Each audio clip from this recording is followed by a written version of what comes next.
There's so many options on the market. How are you supposed to choose which bike bag to get? Well, today we're going to take a look at all of these and talk about the different aspects of these various designs and styles, help you make an informed decision about what bag is best suited for your requirements. Now look, a backpack is extremely versatile. I've got my laptop, got my simulated groceries, my bike tools, no problem. Throw your keys, your bike lock right in the pocket, you are ready to roll. But this back bit, sweaty mess. And likewise on yourself. Secondly, this one's getting a little bit heavy. I've got my laptop in, I've got my milk in. You notice it, you notice the extra weight on your back. The other problem is, they're not particularly waterproof. So if this gets caught in the rain, I can maybe get 15 minutes before water starts getting into what's inside. This is not a reliable solution there. At some point, you're gonna outgrow it. And then you're gonna want something like this. A dedicated pannier bag designed to go on the side of your bike using these clips. But in order to do that, your bike is going to need to have a rear rack installed. And if you don't have one of those currently, I'm going to show you about this and other racks towards the end of the video. The classic roll top pannier. Now this is a pretty small one. This is a Thule Shield 13 litre bag. I actually got these for bike packing, so bike touring, so they're a lot smaller. And there's one thing to keep in mind is you really want to measure the size of your laptop and the size of the bag you're going to get, because does not fit my work laptop. So what's so good about these? Well, the great thing about classic PVC roll top pannier is, firstly, PVC plastic, very waterproof, which is exactly what you want when it's on the side of your bike getting sprayed with water. So there's lots of different brands, lots of different styles, but the general gist of it is that you've got what's essentially a large PVC plastic bag. The top, sometimes it'll have a clip or a zip, sometimes not at all. And it's pretty much just a big open space. And the idea is well, as the name suggests, you roll it up and then you clip it on the sides.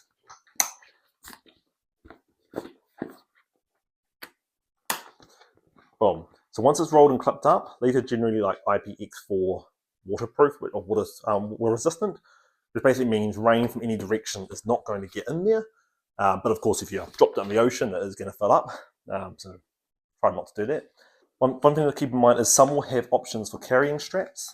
This one's got the mount points for it, in which case you can put it over your shoulder, or in this case there's also a handle which you can use to carry it if you're just going from the bike lock up to your office. You might not want the hassle of the strap. You can get brands at all different price points to suit your requirements, so it's a very affordable entry into bike commuting. So what are the cons? Well, it can tend to be a bit bulky on the side of your bike, just due to the nature of their design. So aesthetically, it's not the most pleasing.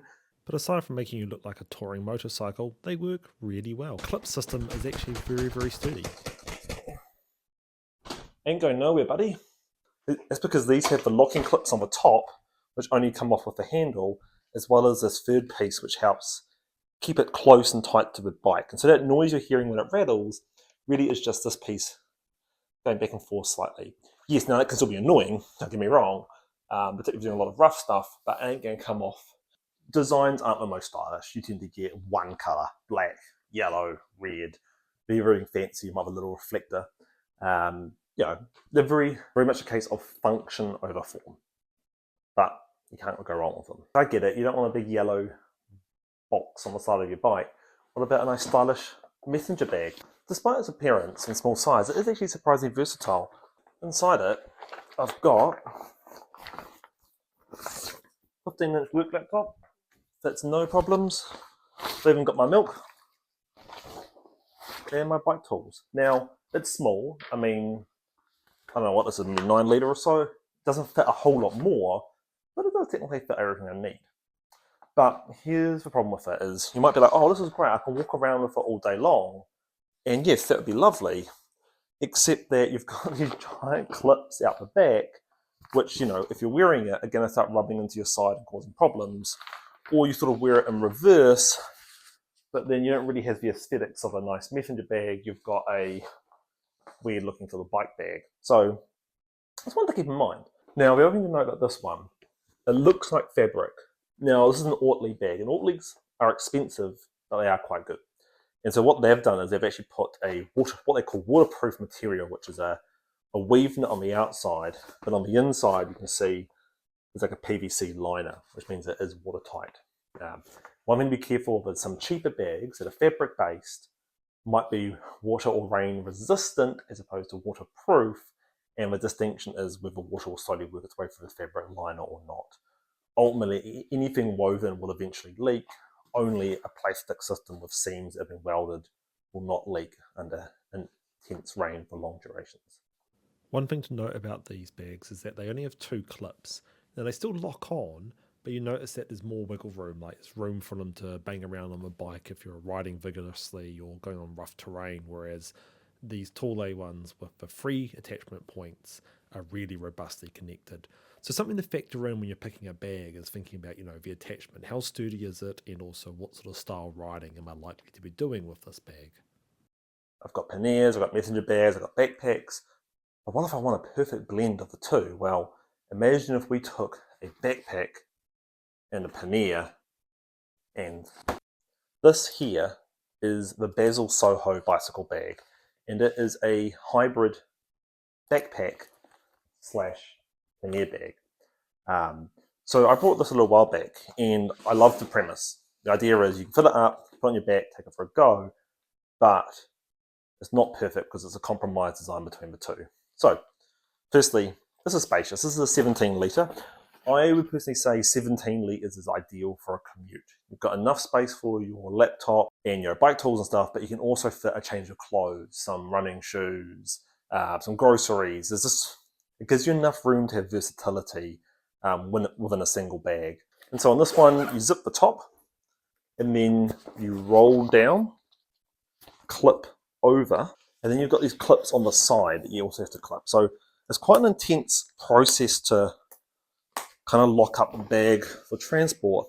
And this is my complaint with it, is it's just a lot of messing around. It's compared to my backpack, it's a lot more messing around to get this equipped.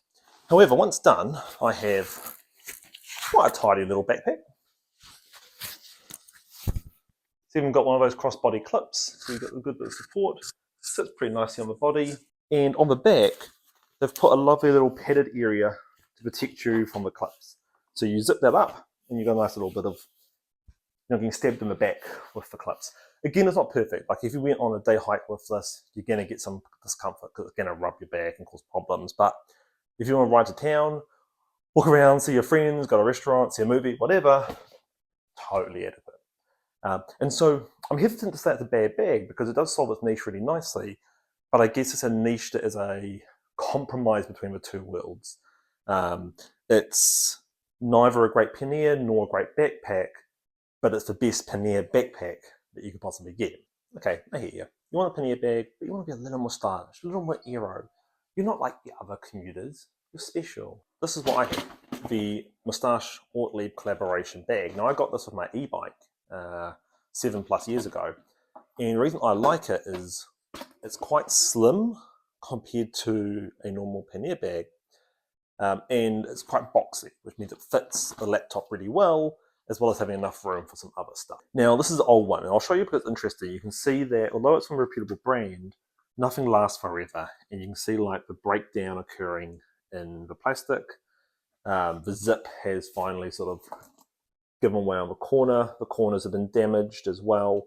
Now, this has been exuberated by this design because in order to zip or unzip this bag, you have to pinch the corners. Like I want to zip across, I have to, what am I holding, right? Like I can't really hold the bag properly and pull. I need to pinch the corner before I can pull the zip. And that has definitely accelerated the damage and the break and the failure of the waterproofing of this particular bag. I think it kind of comes to the principle of if something's unique and weird, sometimes there's a reason why it's the only one doing it. That being said, I had 7 good years with it. It's not a bad bag by any stretch, but I suspect if I brought a traditional roll top, I'd probably still be able to use it right now. But this is a decent option, right? Again, 17 litres is a sweet spot, I feel, for commuting. That's a laptop. That's my milk.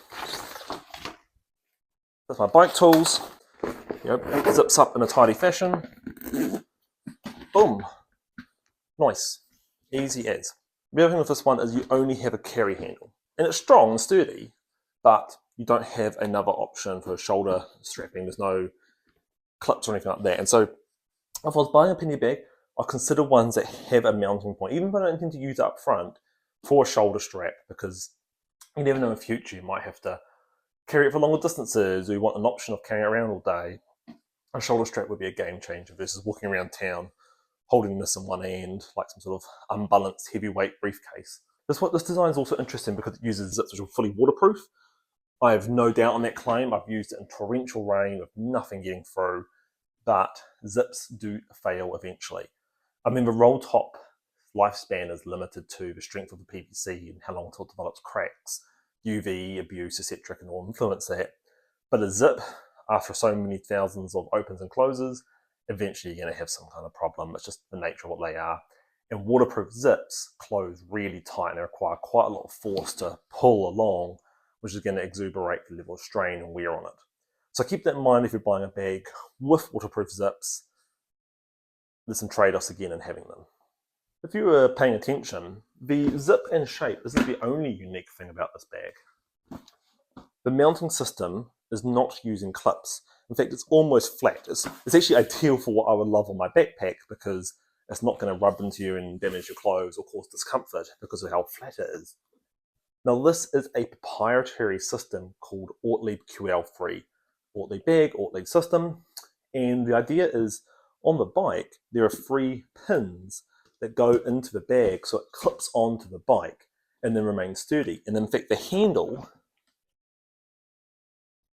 is the release mechanism that releases the bag from the bike. So once it's clipped on, it's basically fully attached. It can't bounce off, it can't come loose, and it's much faster than it clips.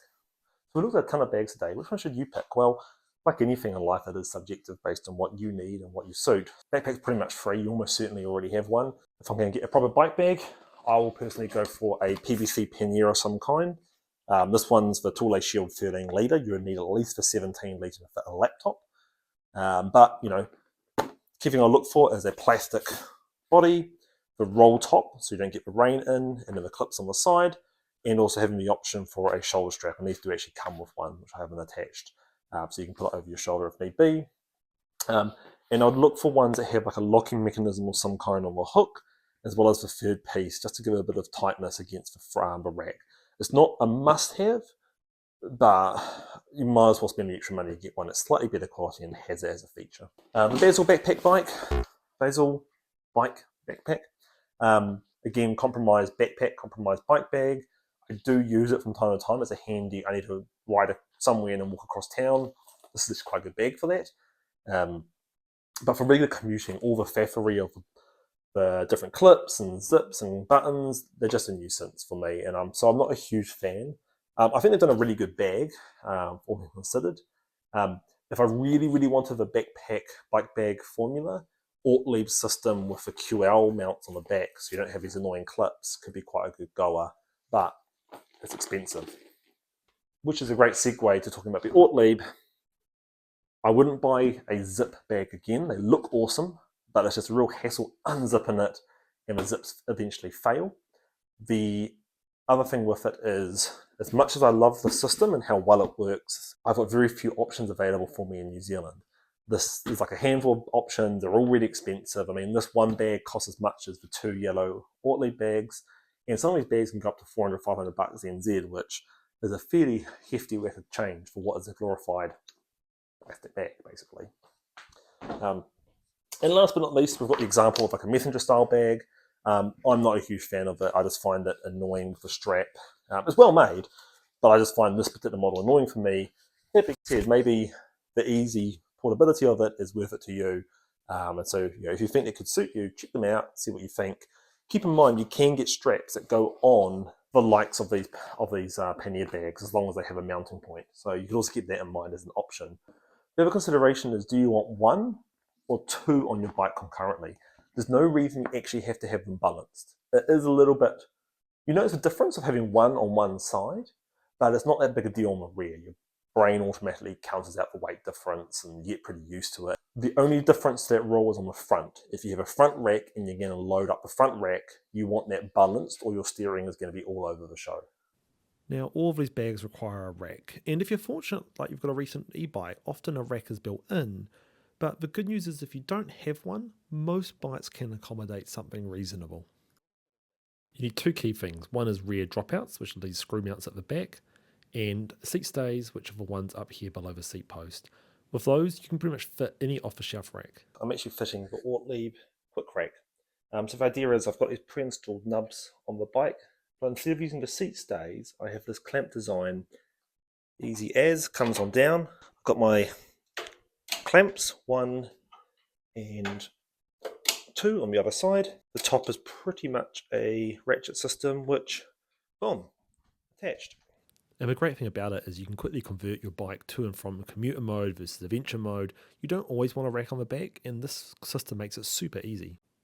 But what about if you've got a more exotic bike, like a fast road bike? Well, the headache here is that anything carbon-based is much, much more limited because they tend not to include rear dropouts or seat stays, and you can't clamp anything to carbon, which eliminates the likes of a Thule Pack and pedal rack, which I've reviewed in another video, which clamps on. Fine aluminium, so anything aluminium or steel, totally fine.